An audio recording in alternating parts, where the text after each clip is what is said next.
सभी को राम राम। मैं पारस गाबा हरियाणा पानीपत से एक बार दोबारा आप सभी का स्वागत करता हूं आपके अपने YouTube चैनल पर। जैसा कि हमारे सभी प्यारे व्यूवर्स जानते हैं कि हम हमारे चैनल पर गाड़ियों का बिल्कुल ऑनेस्ट ओनरशिप रिव्यू डालते हैं।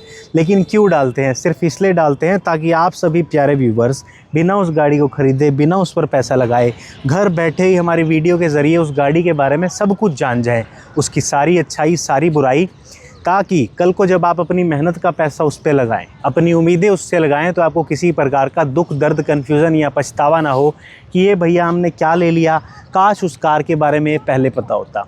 उसी तरीके से आज चैनल पर बिल्कुल ऑनेस्ट ओनरशिप रिव्यू करने वाले हैं एक ऐसी गाड़ी का जो सबको कहीं ना कहीं पसंद आती है और सब उससे डरते हैं जब वो रोड पे चलती है।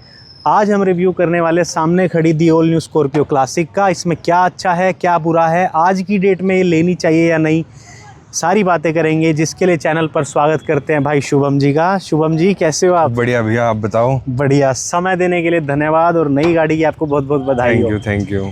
शुभम भाई, गाड़ी से पहले अपने बारे में बता दीजिए आप। भैया मैं अभी स्टूडेंट हूँ और मैं अभी जस्ट अपना फर्स्ट ईयर कंप्लीट करा है। ठीक है। चंडीगढ़ DAV कॉलेज से। ओके। एंड मैं साथ ही साथ Indian institute of fashion and design से इंटीरियर डिज़ाइनिंग कर रहा हूँ, वो भी चंडीगढ़ में। ठीक है। मतलब सबसे इंटरेस्टिंग बात पता है मुझे इसमें क्या लगी कि आप फर्स्ट ईयर में हो तो आपके पास पर्सनल स्कॉर्पियो क्लासिक है। मैं जब फर्स्ट ईयर में कॉलेज जाता था शायद बस से जाता था। Time changes. नहीं, अच्छी बात है यार। मैं तो कहूँ तुम डिफेंडर में जाओ। कोई नहीं, आ जाएगा, एक साल में ले आएंगे और। ठीक है। तो भाई सबसे पहला क्वेश्चन आपसे यही है, इतनी सारी गाड़ियाँ आती है 20 लाख के बजट में। स्कॉर्पियो N भी ले सकते थे, XUV 700 भी ले सकते थे, तो उन सबको त्यागते हुए इस कार को क्यों चूज़ किया, पहले ये जानना है। भैया ये सीट पे बैठ के जब चलो, हाँ, अब फील ही अलग है, वो दे ही नहीं सकती। स्कॉर्पियो N, XUV 700 कोई सी नहीं दे सकती। ठीक। जब चलती है कॉलेज के बाहर गेड़ी लगते हैं, मुड़ के 4 बंदे और देखते हैं क्या चीज जा रही है। बदमाश जा रहा है। ना बदमाश तो कहाँ, बस कहने का मतलब ये है कि इसकी अट्रैक्टिव लुक्स और रुतबा कहीं ना कहीं इस कार को लेने के लिए बंदा अट्रैक्ट हो जाता है, और ऊपर से काले रंग में बढ़िया लगती है। स्कॉर्पियो क्लासिक पे ना बुकिंग बहुत चलती है। पहले तो ये बताओ कि कौन सा वेरिएंट लिया, कितने की ऑन रोड पड़ी और कितनी टाइम इंतज़ार किया? भैया ये S11 वेरिएंट है जो टॉप एंड आता है इसके अंदर। ठीक है। और जब बुकिंग कराने जाते हैं तो तब मेरे को बोला गया था कि इस पे है साल की वेटिंग। 1 साल की वेटिंग? 1 साल की वेटिंग। ठीक बट है। हमारे को गाड़ी मिल गई थी 10 से 15 दिन में, वो थोड़ा सा जुगाड़ करके ना बस वो मिल गई, बस जैसे तैसे करके। ये गाड़ी ली थी बड़ी दूर से, यहाँ की नहीं है ये। अच्छा, आपने दूसरे स्टेट से या दूसरी सिटी से ले ली? हाँ जी। आपको फिर ऑन रोड कितने की पड़ी है? ये भैया सब दे दो के ये पड़ गई मेरे को 20.5-21 की पड़ गई है। कहने का मतलब भाई ने थोड़ा बहुत प्रीमियम पे किया। हाँ जी। सिफारिश नहीं लगवाई, प्रीमियम पे कर दिया। दोनों ही लगा भैया। अच्छा, दोनों लग गए। ठीक। आपकी ख्वाहिश पूरी हो गई ना, साथ साथ मिल गई ना। इसमें 2 ही वेरिएंट आते हैं, या तो इसका बेस वेरिएंट आता है या टॉप वेरिएंट आता है। ये S11 वेरिएंट है, टॉप वेरिएंट है, यानी कि सब कुछ मिलना चाहिए। आपको क्या क्या मिला इस कार में और क्या नहीं मिला, थोड़ा सा इसके बारे में बताओगे कि S11 लेने पे क्या क्या फीचर्स आते हैं? भैया इसमें फीचर्स तो एक बेसिक जो पुरानी गाड़ियों में आते हैं वो ही हैं। ठीक है। तो इतना खास नहीं है, वो तो कि सबको ही पता है, फीचर्स के लिए है नहीं इतनी ना। बस रिजिड है और इसका इंजन बड़ा तगड़ा है। आज तो कोई दिक्कत नहीं थी, 31 चला दिया मैंने ना इसको। ठीक। वैसे मैं सबको एक चीज़ बताता हूँ, अगर मिलेगा फिर भी क्या क्या मिलता है। पहली बात तो ऐसी चाबी मिलती है जैसी थार की होती है, स्कॉर्पियो N की होती है, लेकिन एक ही की मिलती है सेंटर लॉकिंग वाली, दूसरी की डंप वाली है। हाँ, मतलब डमी बटन्स नहीं है ना। यहाँ पे आपको हेलोजन बेस्ड एक प्रोजेक्टर लाइट मिलती है और एक लो बीम लाइट मिलती है, फॉग लाइट भी मिलती है और DRLs ये जलते हैं, है ना। एलॉय व्हील यहाँ पे 17 इंच के डायमंड कट मिलते हैं। भाई ने अपग्रेड कराए, कौन से कराए, कितने के मिले, अभी सारे पूछेंगे। उसके अलावा अगर इंटीरियर की बात करें, मैंने अनलॉक कर दी, इसमें आपको पावर विंडोज़ यहाँ पे मिलती है, बीच में नहीं मिलती। ORVM एडजस्ट करने का ऑप्शन मिलता है आपको यहाँ से, लेकिन इसको रिट्रैक्ट करना हाथों से पड़ता है, आई थिंक, है ना। अंदर आपको स्क्रीन मिलती है, एंड्रॉयड स्क्रीन है ये। हाँ जी, हाँ जी। 7 इंच की है, 10 इंच की है? ये तो भैया मेरे को भी नहीं पता। आई थिंक ये स्क्रीन मुझे भी नहीं पता कितने की है, लोग कमेंट्स में बता देंगे कितने की है। इसके अलावा रियर पार्किंग कैमरा नहीं मिलता, क्रूज कंट्रोल मिलता है इस कार में। हाँ जी, मिलता है। ठीक है। हाइट एडजस्टमेंट सीट भी मिलती है। हाँ जी। और ये आपने कैप्टन सीट्स वाला वेरिएंट लिया हुआ। हाँ जी, हाँ जी। कैप्टन सीट्स हैं इसके अंदर, कुछ all over rear AC went ऐसे मिलते हैं। और पीछे भाई साहब ये आपने क्या किया, अकेले ही चलते हो क्या इस कार में? भैया अकेले मैंने रखी हुई है और कोई इसमें ट्रैवल नहीं करता वैसे मतलब ना, सिर्फ दोस्त थी। थर्ड रो में आपने इसमें वूफर रखा हुआ है या बेस ट्यूब है ये? पहले वूफर रखा था बड़ा, फिर ये थोड़ी सी दिक्कत देता था, ज्यादा बेस थी, इतनी सोनी नहीं जाती। ठीक है, पहले 2-4 महीने का शौक होता है, फिर ये छोटा रखवा दी थी बेस ट्यूब। ठीक है। मतलब थर्ड रो में आपके यहाँ तो कोई बैठता ही नहीं, आप तो अकेले ही चलते हो। हाँ जी, है ना। रियर से कुछ ऐसा आपको यहाँ पे स्पेस मिलता है, मतलब बेसिक चीजें मिलती हैं गाड़ी में, ज्यादा चीजें मिलती नहीं। नहीं इंजन, माइलेज और उन चीजों से पहले तो ये बता दो आपको इसमें क्या क्या काम कराना पड़ा और कितने का वो हुआ है 1 by 1। फ्रंट से हेलोजन बेस्ड लाइट आई होगी, हाँ जी। आपने जरूर बदलवाई होगी। भैया मैंने उसके अंदर मैक्सलिंक की GT एडिशन लाइट्स डलवाई हुई हैं, जो कि मेरे को शायद 2 सेट पड़े थे 12,000 रुपये के, और नीचे के फॉग लैंप के अलग थे। ये भाई साहब मैक्सलिंक एक अच्छा ब्रांड है, उसकी आपने LED लगवाई। 1 2 3 4 4 लाइटें हैं 12,000 रुपये में। हाँ जी, हाँ जी। 6,000 का एक जोड़ा। हाँ जी। नीचे फोग ये लाइट थोड़े 3-4 के थे आई गेस, 4-1,000 रुपये में ये। अब ये सारे हाँ, LED हो गए। हाँ पिछली जी। वाली की परफॉर्मेंस अच्छी नहीं थी क्या? नहीं, मज़ा नहीं आता। और आपने एलॉय व्हील अपग्रेड करा रखी है, थार के लगा रखे हैं अब इसमें, है ना। और थार के जो लगा रखे हैं उनका साइज है 18 इंच 255 65 R18। हाँ जी। बेसिकली इसमें 17 इंच के आते हैं, वो अच्छे नहीं थे, कुछ कह रहे थे या क्या था? एक तो भैया उससे थोड़ी ग्राउंड क्लियरेंस कम रहती है, ओके। और साथ ही जब हाईवे पे चलो ना तो गाड़ी में बॉडी रोल काफी ज्यादा फील होता है। ग्रेट। फिर मतलब बॉडी रोल था, उन टायर्स की आपको स्टेबिलिटी कम फील हुई, आप यही कहना चाह रहे हो? तो ये अपग्रेड करा दिए सीधा। हाँ, ये करवा के, इससे बड़ा मैं करवा नहीं सकता था, मैंने डलवाने तो काफी बड़े थे, बट वो चंडीगढ़ में फिर चलान ही कटवाता रहता था। तो ये कितने रुपए के डले वो देने के बाद? भैया ये मेरे को एग्जैक्ट याद नहीं, बट शायद उस टाइम बिल्कुल उसमें ब्रिजस्टोन के टायर्स थे, तो वो दे के एलॉय दे के ये मेरे को 8-10 के मिल गए थे उस टाइम, तो बिल्कुल नए थे ना वो। मतलब वो नए दे दिए, ये सेकंड हैंड लिए थे? नहीं, ये भी नए लिए, ये भी नए लिए। 10,000 रुपये देने पड़े। हाँ जी। 10,000 रुपये में अच्छा अपग्रेड हुआ वैसे आपका। हाँ जी। कैसे लग रहे हैं कैसे नहीं, ये कमेंट्स में बताएं। जब आपने गाड़ी ली होगी तो ये साइड स्टेप पर पेड था या आया ही था? भैया ये साथ आया था, बट मेरे को चाहिए नहीं है, पसंद नहीं मेरे को ना। क्यों? इससे नीची लगती है गाड़ी, मैंने हटवाना है, आज ही हटवा दूंगा या कल जाके हटवा दूंगा। मतलब आपको चाहिए गाड़ी मेरी ऊंची लगे? मैं तो थोड़े टाइम में लिफ्ट भी करवा दूंगा इसको। ठीक। तो इन टायर्स की वजह से बॉडी रोल आया है या घटा है? और काफी कम हो गया। अच्छा, कम हो गया है, बहुत कम हो गया। लेकिन इन टायर्स की वजह से कोई ड्रॉबैक भी तो रहा ही होगा। एक आधी की एवरेज गिर गई है, थोड़ी सी शहर में खड्डे थोड़े से ज्यादा लगते हैं। ठीक, मतलब कहने का सस्पेंशन थोड़ा स्टिफ हो गया जिसकी वजह से गड्ढे लग रहे हैं, साथ ही माइलेज थोड़ी सी घट गई है, अभी जानेंगे कितनी। और अंदर से कोई मॉडिफिकेशन आपने कराई है? भैया अंदर मैंने सारे स्पीकर्स चेंज करवाए थे इसके। जो इसमें आए थे मजा नहीं था उनमें? ना, उसमें मजा नहीं। 4 आए थे 6 आए थे? 4 ही आए थे, 2 अगले इसमें गेट्स में और पीछे डिग्गी में। उनमें मजा आया नहीं ना, वो हल्के से काफी। अब ये लगवा दिए और एक रियर कैमरा लगवाया था। तो ये स्क्रीन वही की वही है? हाँ जी। स्क्रीन कैसी है? स्क्रीन तो भैया मैं बस हटवाऊंगा, इसमें ना एप्पल कारप्ले है, हाँ हाँ, ना लैग काफ़ी है। ठीक है, लैग काफ़ी है। और मैं सबको बता दूं, हम कार की बुराई नहीं कर रहे, लेने से पहले जो प्रैक्टिकल सच्चाई है, ये भाई भी पैसा लगा के सच बोल रहा है, ये भी बड़ी बात है कि ये कार में आपको इंजन पावर और रुतबा दमदार मिलेगा, बाकी चीज़ें करानी पड़ती है। स्पीकर 6 कितने के लगे? भैया ये मेरे को 24 के पड़ गए थे विद एम्प के साथ। ये 6 स्पीकर, 6 नहीं 4 स्पीकर 24,000 के।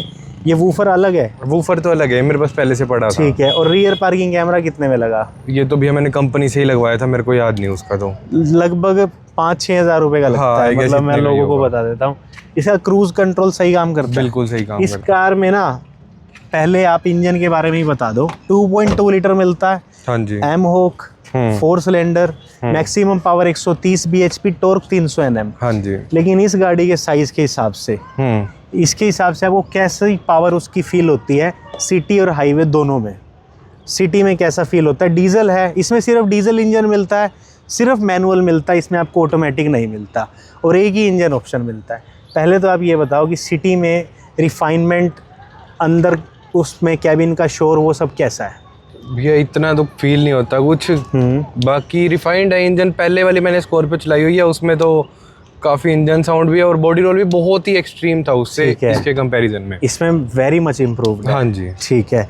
हाईवे पे अगर बात करें, कितनी स्पीड आप इस इंजन की मैक्सिमम चला चुके हो? भैया वो तो मैं चलो डिस्क्लोज नहीं करना चाहूँगा। कर दो कोई बात नहीं, वो डिस्क्लोज नहीं करना चाहूँगा। बट मैं इसको 80-100 पे ही चलाता हूँ, क्योंकि उसके बाद हैवी कार्स है वो नहीं कंट्रोल में होती, चाहे कोई चलाए तेज और ये चली भी नहीं सकते चलाने के लिए ना। मतलब ये 100 की स्पीड पे जनरली चलाते हो, उस पे normally। इंजन ऐसे तो नहीं फील होता अंडर पावर है? ना ना ना, कुछ भी नहीं, इंजन की तरफ से कोई भी शिकायत?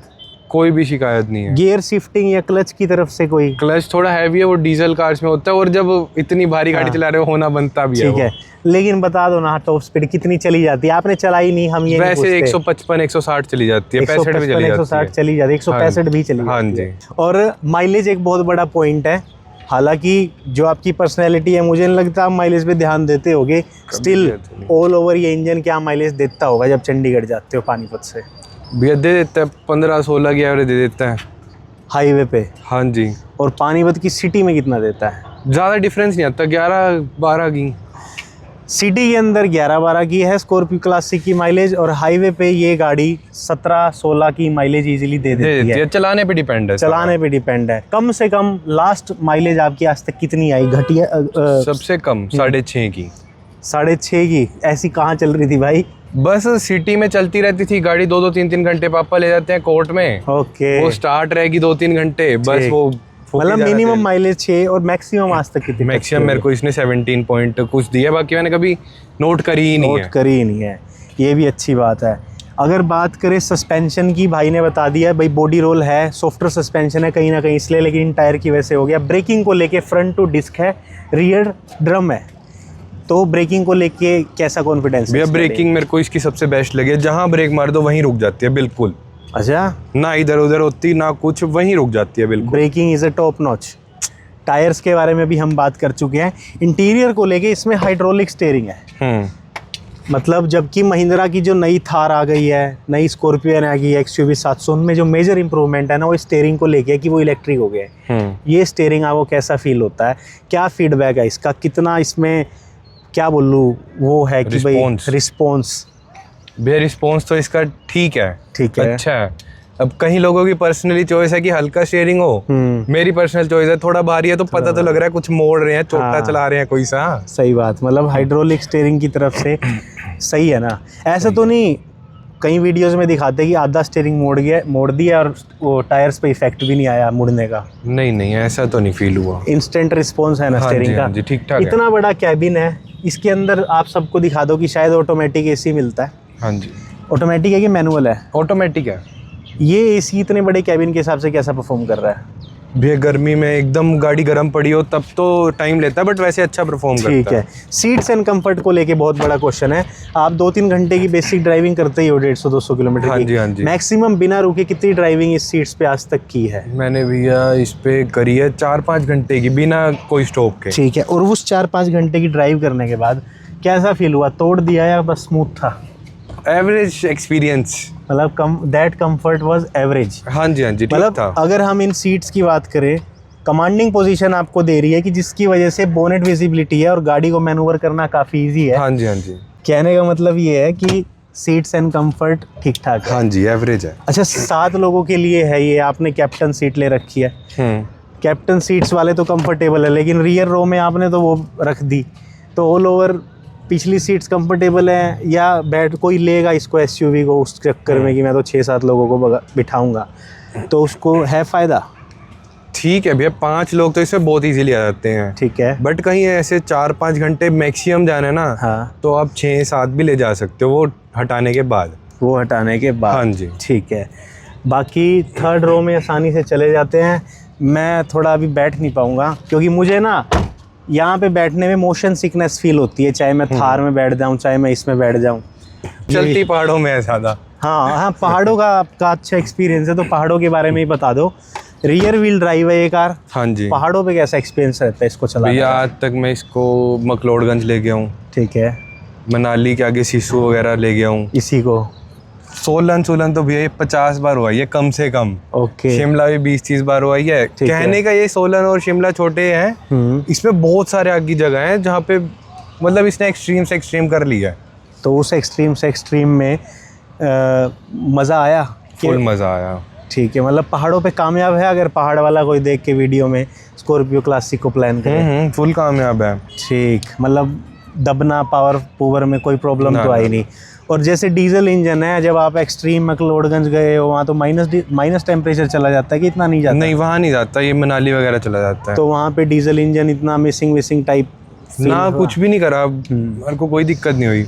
सेफ्टी को लेके ना एक क्वेश्चन है इस कार को लेके। इस कार में सिर्फ 2 ही एयर बैग आते हैं और सेफ्टी पहले इसकी 100 एंड 100 कहते थे। आप सेफ्टी के बारे में इसकी क्या कहना चाहोगे कि सेफ्टी के पॉइंट ऑफ व्यू से कैसी है? भैया जो इसके अंदर पहले कार आती थी ना, उसमें बॉडी रोल बहुत ज़्यादा था और उसकी चेसिस अलग थी, इससे सस्पेंशन भी अलग था। ओके। अब जो ये शायद 2022 में या 3 में इसका चेंज करा था सारा ना हिसाब, तो उसके बाद ये टेस्टेड तो है नहीं ग्लोबल एनकैप में, बट जो रियल लाइफ में जो इंसिडेंट्स या एक्सीडेंट्स होते हैं उसमें इसने काफ़ी अच्छा परफॉर्म करा है। ठीक है, लेकिन हम ये कहना चाहेंगे कि अब इसमें 6 एयर बैग ज़रूर आ जाने चाहिए, 2 से। वो तो बेटर रहेगा। हाँ, बेसिक चीज़ ये हो गई है।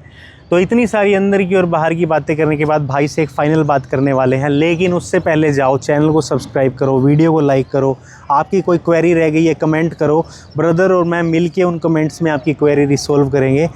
तो शुभम भाई, इतनी सारी अंदर की और बाहर की बातें करने के बाद अब आपसे एक फाइनल बात करनी है कि स्कॉर्पियो क्लासिक को लेकर सुखी हो या दुखी, सज़ा मिली या मज़ा, सबको क्या सलाह दोगे? इस पे पैसा लगाएं या ना लगाएं? भैया मेरे को तो और कोई गाड़ी पसंद ही नहीं आई। बीच में हमारा प्लान बनाया था थार लेने का, ठीक है, ये भी रखेंगे थार भी रखेंगे, बट मैंने थार 3-4 दिन रखी, मेरे को फील ही नहीं आई चलाने में। ओके। जो इसकी है उसके कंपैरिजन में फील नहीं आई, वो गाड़ी भी बड़ी अच्छी है। ठीक, मैं अपना एक एड ऑन रख देता हूँ। हाँ जी, हाँ जी, श्योर। जिसको ये गाड़ी बहुत अच्छी लगती है, जिसको इसकी लुक से प्यार है, पुराना प्यार है जिसका, उसको ये ज़रूर लेनी चाहिए। लेकिन जो नए लोग हैं जिनके पास 20 लाख रुपए हैं, उनको थोड़ा सा एक्सप्लोर भी करना चाहिए कि अगर वो स्कॉर्पियो एन का Z6 वेरिएंट लेते हैं, उसमें क्या हो जाता है कि थोड़ा सा इससे ज़्यादा पावरफुल इंजन, सनरूफ, सारे आपको आज की डेट के फीचर्स और एक एड्रोनिक्स होता है इनका, मतलब वो स्मार्ट हो गई है, थोड़ी ज़्यादा स्मार्ट हो गई है, और उसका स्टीयरिंग भी काफ़ी इम्प्रूव्ड है। उसकी ट्राई ज़रूर कर लेना, क्योंकि मेरे पड़ोसी स्कॉर्पियो क्लासिक लाए और फिर हमारे घर में आई Scorpio N Z6 diesel manual, तो वो ना थोड़ा सा रिग्रेट फील करते हैं कि यार हम भी स्कॉर्पियो एन ना ले आते, हमें काम ना कराना पड़ता, या हमें ये चीज़ अच्छी मिल जाती, वो चीज़। ब्रांड एक ही है, गाड़ी ये भी अच्छी है, गाड़ी वो भी अच्छी है, लेकिन जिसको ये बिल्कुल पसंद है भाई की तरह आँख बंद करके ले। लेकिन जिसको थोड़ा सा ये है कि मुझे थोड़े और फीचर्स चाहिए, वो स्कॉर्पियो एन Z6 पे भी जा सकता है, सेम रेंज है इसलिए। आपका बहुत बहुत धन्यवाद। अंत में आप कुछ कहना चाहो तो कह सकते हो। बस देख, जिसकी जो चॉइस है ले लो। हाँ, किसी किसी से ओटी जाती है तो ले लो। सही बात है। तो थैंक यू बडी, ठीक है भैया, मज़ा आ गया भाई, बहुत अच्छा रिव्यू दिया, इंस्टेंट रिव्यू दिया, thank you for that. Okay okay.